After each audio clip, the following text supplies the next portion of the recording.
So this week I'm exploring how we need to reshape culture for success in a world of remote work. And I'm referencing a Gartner report called Evolve Culture and Leadership. And there's 3 things that Gartner suggests leaders can do to reshape the culture. And one of them is to diffuse the culture through work. Now, if you think it, when people are working remotely, the thing they're most connected with is their work. It's not the location, it's not where they go. And this is about work is something you do, not where you go.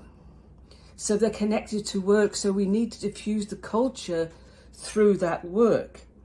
And Gartner suggests there's 3 ways to do that. Firstly, making people aware of the value their role brings to the organisation and how it's not linked to a location.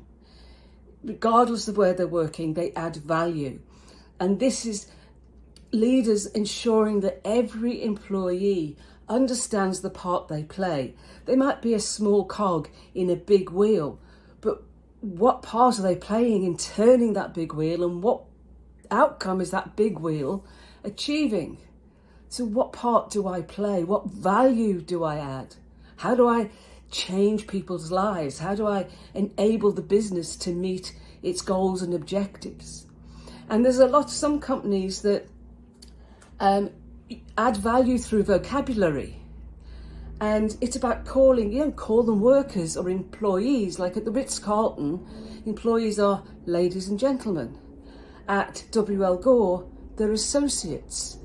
At Taco Bill, they're champions. I'm just referencing my article, my newsletter from this week. JetBlue, they're crew members regardless of where they work. Disney have cast members, and Starbucks have partners. Now, I'm not just saying by changing the name of a worker from worker or employee to associate is going to change the culture, but it makes you feel valued and important, especially when there are words behind the title.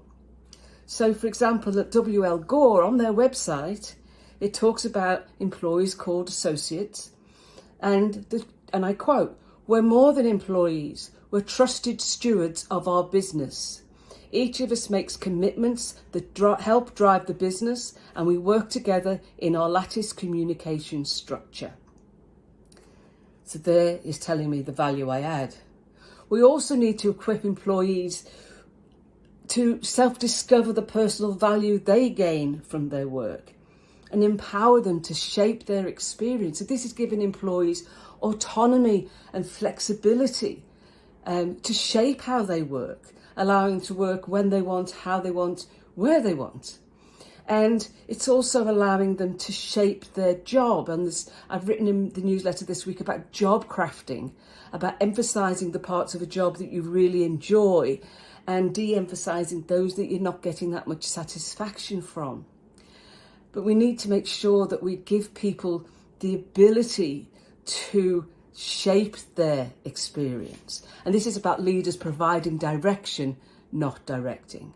And the third thing is to make sure that the organisation operates behind its values. So Gartner suggests auditing processes to make sure that they are supporting the culture. So audit against the values and beliefs. If there's a value of transparency, then processes need to make sure that that transparency is upheld.